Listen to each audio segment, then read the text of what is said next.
Em nome do Pai, do Filho e do Espírito Santo. Amém. Vinde, Espírito Santo, enchei os corações dos vossos fiéis e acendei neles o fogo do vosso amor. Enviai o vosso Espírito e tudo será criado e renovareis a face da terra. Oremos. Ó Deus, que instruístes os corações dos vossos fiéis com a luz do Espírito Santo, fazei que apreciemos retamente todas as coisas, segundo o mesmo Espírito, e gozemos sempre da sua consolação, por Cristo, Senhor nosso. Amém. Meu amado irmão, minha amada irmã, nós chegamos no nosso 10º dia de reflexão, desses 40 dias com propósito nessa quaresma de 2025. E nós vamos partilhar hoje o Evangelho que está no Evangelho de Mateus, no capítulo 5, nos versículos de 20 a 26. O Evangelho diz assim para nós hoje: Digo-vos, pois, se vossa justiça não for maior que a dos escribas e fariseus, não entrareis no reino dos céus. Ouvistes o que foi dito aos antigos: não matarás, mas quem matar será castigado pelo juízo do tribunal. Mas eu vos digo, todo aquele que se irar contra seu irmão será castigado pelos juízes. Aquele que disser a seu irmão, imbecil, será castigado pelo grande conselho. Aquele que lhe disser, louco, será condenado ao fogo da geena. Se estás, portanto, para fazer a tua oferta diante do altar e te lembrares de que teu irmão tem alguma coisa contra ti, deixa lá a tua oferta diante do altar e vai primeiro reconciliar-te com teu irmão. Só então vem fazer a tua oferta. Entra em acordo sem demora com o teu adversário, enquanto estás em caminho com ele, para que não suceda que te entregue ao juiz, e o juiz te entregue ao seu ministro, e sejas posto em prisão. Em verdade te digo, dali não sairás antes de teres pago o último centavo. Essa para nós é palavra da salvação. Glória a vós, Senhor. Meus amados irmãos, o Evangelho hoje, ele é simples, ele é direto, né, e ele é objetivo. Nós precisamos entender quando o Senhor faz essa comparação, dizendo que se a nossa justiça não for maior do que a dos escribas e fariseus, nós não entraremos no céu. Primeiro nós precisamos entender quem eram os escribas e quem eram os fariseus. Os escribas eram aqueles que eram responsáveis por escrever tudo aquilo que era a palavra de Deus que estava escrito naqueles rolos. Então eles eram experts no assunto, porque de tanto escrever, eles decoravam e tinham aquela palavra, né, decorada e sabiam muito bem do que se tratava aquele determinado assunto. E os fariseus eram aqueles que tinham a responsabilidade de ensinar o povo, né, sobre aquilo que estava escrito. Então eram duas pessoas consideradas as mais expertas e as que mais entendiam sobre a palavra de Deus. E aqui o Senhor está dizendo que muito mais do que entender, né, nós precisamos estar acima daquilo que nós conhecemos aqui na palavra. Não basta apenas ler o que está escrito e não aplicar na nossa vida, né? Não basta apenas saber o conteúdo do que tem na palavra de Deus, mas nós não exercitarmos a palavra de Deus e não deixar com que a palavra de Deus se torne viva em nós e ela mude o nosso comportamento, ela mude o nosso posicionamento e ela mude principalmente o nosso interior, o nosso coração. E aí ele continua dizendo, não matarás, mas quem matar será castigado pelo juízo do tribunal. E eu vos digo, todo aquele que se irá contra seu irmão será castigado pelos juízes. Aqui ele está fazendo uma outra comparação. Nós estamos quando nós ouvimos a palavra matar, nós podemos até olhar para nós e dizer, não, mas eu não matei ninguém, nunca matei ninguém, né? Graças a Deus. E graças a Deus mesmo que você nunca matou ninguém. Mas eu pergunto para você, será que você nunca matou ninguém, irmão? Será que eu nunca matei ninguém? Porque quando o Senhor diz assim, todo aquele que se irar contra seu irmão será castigado pelos juízes. E aquele que disser ao seu irmão, imbecil, será castigado pelo grande conselho. E aquele que disser louco, será condenado ao fogo da geena. Então, não é só a questão da morte física. Né? Aí que nós precisamos compreender muito bem. Não é só a questão da morte física em que Deus está falando. O Senhor está falando de todo o posicionamento que nós temos contra alguém, contra o nosso próximo. E isso vai muito além daquilo que nós sentimos só. Né? O sentimento também é algo muito ruim, porque você não pode ter um sentimento dentro de você contra o seu irmão, por pior que ele seja, por pior que ele te persiga, ele seja considerado por você o seu inimigo, o seu adversário, você não pode ter esse sentimento para com ele. Porque não é, repito, não é somente morte física. Né? O Senhor está dizendo aqui da sua ira, da sua cólera.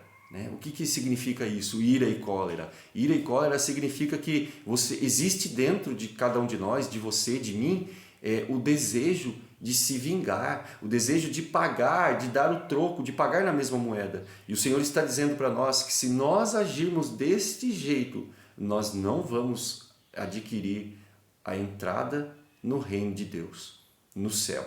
Nós não vamos conseguir. Por mais que a gente tente, por mais que a gente caminhe com o Senhor, por mais que eu conheça a palavra de Deus, eu não vou conseguir se eu não fizer ao contrário do que está aqui. Eu não vou conseguir se eu continuar falando mal do meu irmão, se eu continuar matando o meu irmão com a minha raiva, com o meu sentimento de vingança, com o meu ódio, eu não vou conseguir entrar no reino de Deus.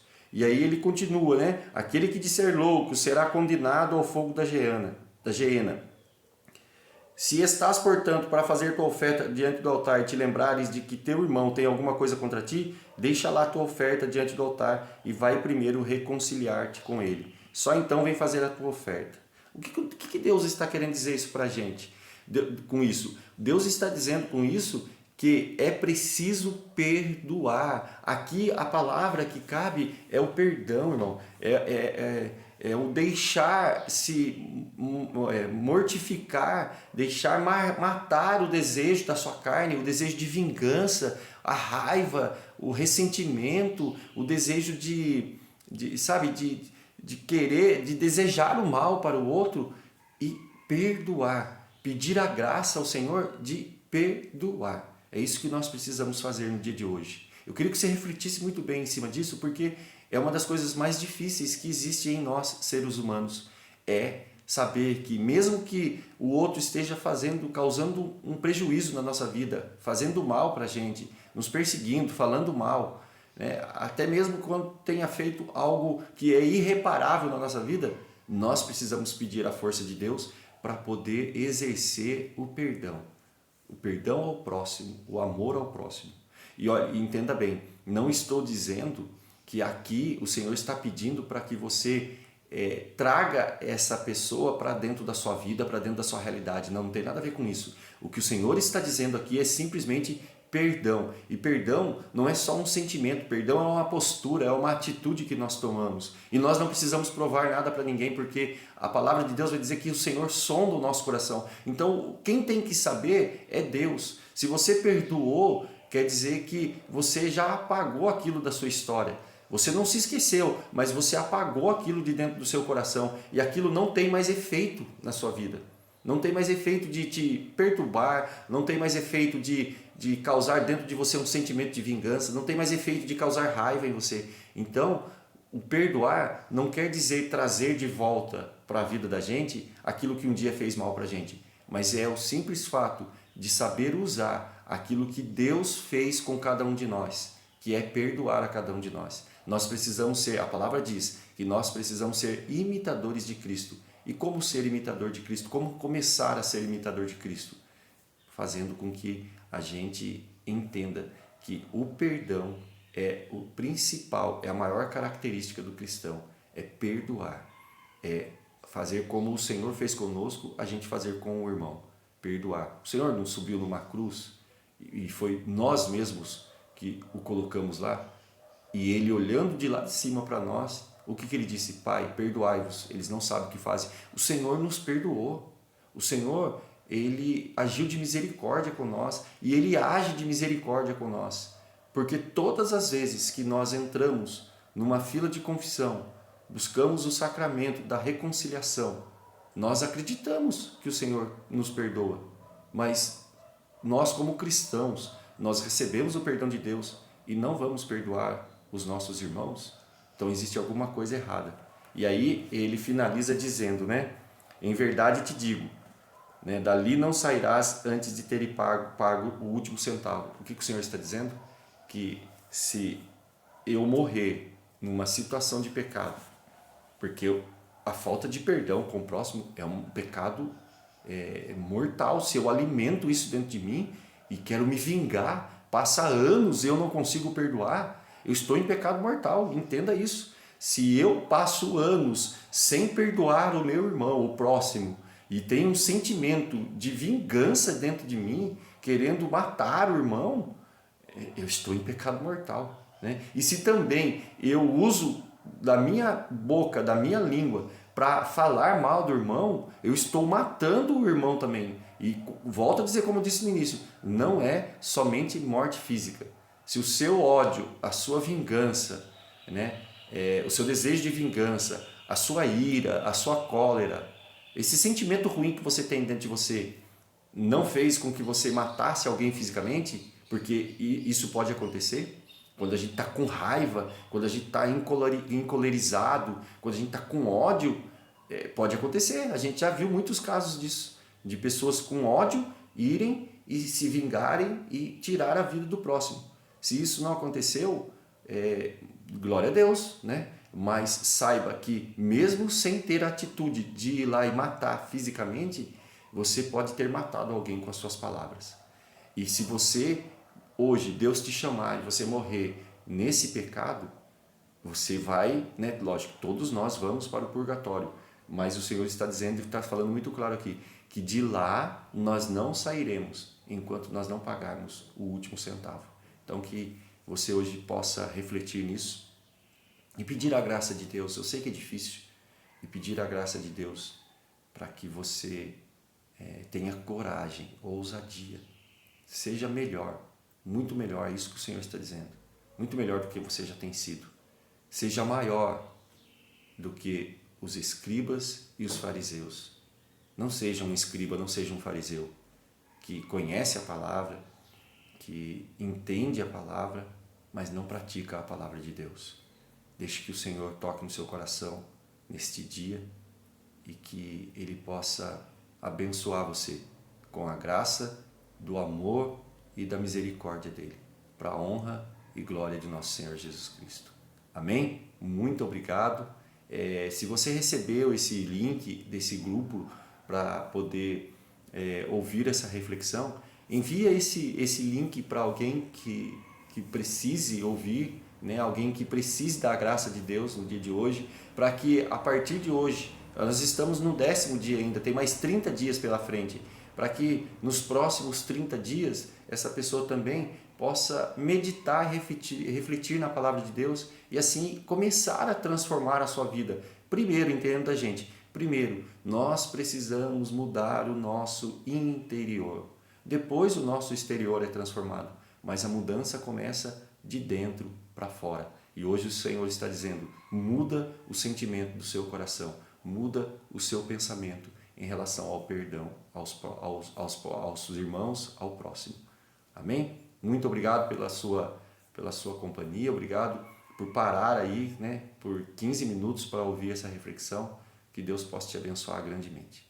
Amém. Nós estivemos reunidos e continuaremos reunidos em nome de um Deus que é Pai, Filho e Espírito Santo.